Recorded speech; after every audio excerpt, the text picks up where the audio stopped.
Кайрымдуулук кылуунун пайдасы. Бисмиллахир-рахманир-рахим.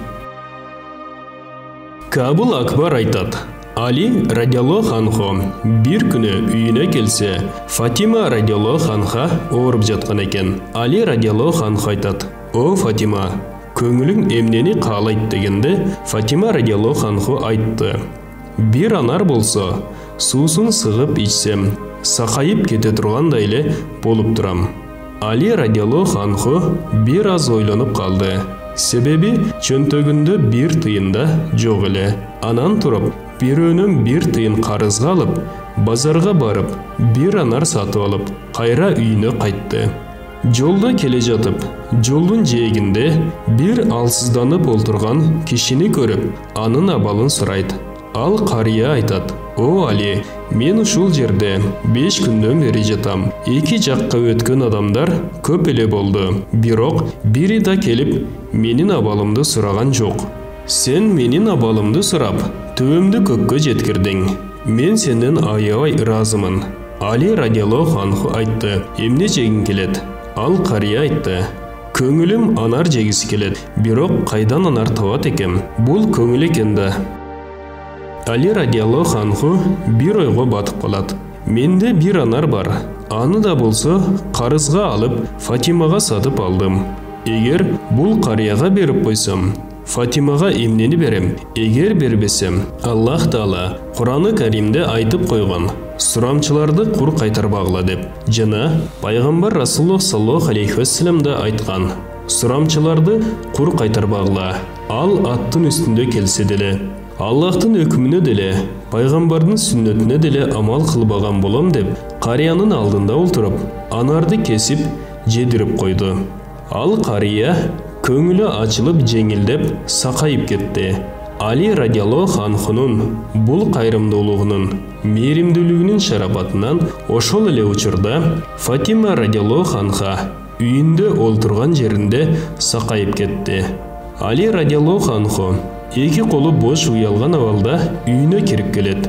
Фатима Алинин уялып, капаланып келгенин көрүп, чуркап чыгып, кубаныч менен күтүп алып айтат: Сиз мага алган анарды жолдогу карыяга берген учурда эле Аллах Таала мага шыпа берип, эч нерсени көрбөгөндөй болуп сакайып кеттим. Али радиаллаху анху Фатиманын чуркап келип, күтүп алып айткан сөздөрүнө таң калып олтурган учурда эшикти бирөө тыкылдатат.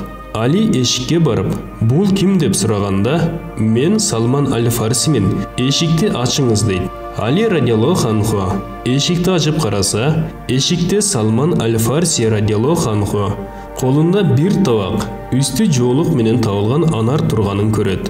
Салман аль-Фарси табакты Алинин колуна тапшырат. Али радиаллаху анху бул кимден келди дейт. Салман айтат: бул Аллахтан пайгамбарга, пайгамбардан сизге дейт. Али радиаллаху анху табакты ачып караса, ичинде 9 анар турган экен. Али радиаллаху анху айтат: эгер Аллахтан мага келгенде 10 болушу керек эле. Себеби Аллах Таала айткан: ким бир жакшылык кылса, анын бир жакшылыгын 10 эсеге көбөйтүп кайтарам деген. Салман күлүп, жеңинен бир анар алып табакка койду. Анан айтты: туура, бул анарлар 10 эле. Сизди сынамакка бирин жашырып койдум деди. Аллах Таала Мухаммад саллаллаху алейхи вассаламдын үммөттөрүнө бир жакшылыгына 10 эседен 700 эсеге чейин көбөйтүп берет. Себеби биринчиден, азыркы үммөттүн өмүрү кыска, таат ибадаты да аз. Мурдагы үммөттөр өмүрлөрү да узун болгон, таат ибадаттары да көп болгон.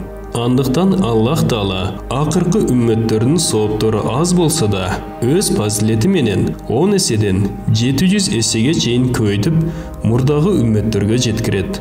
Экинчиден, бейишке кирүү үчүн көптөгөн сооптор керек. Андыктан Аллах Таала акыркы үммөттөргө бейишке кирүүгө татыктуу болуусу үчүн соопторун көбөйтүп берет.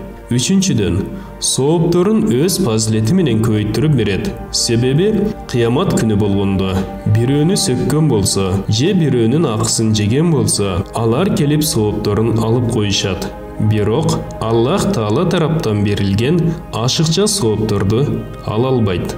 Аллах Таала айтат: "Бул ашыкча сооптор, анын эмгеги эмес, менин пазилетимден берилген сооптор. Мен бирөөгө берген пазилетимди кайра кайтарып албаймын." Равзатул Улама. Бул баян шарият жана тарикаттан терилген берметтер китебинен алынды. Урматтуу мусулман бир туугандар, биздин Ихромедиа каналыбызга катталыңыздар.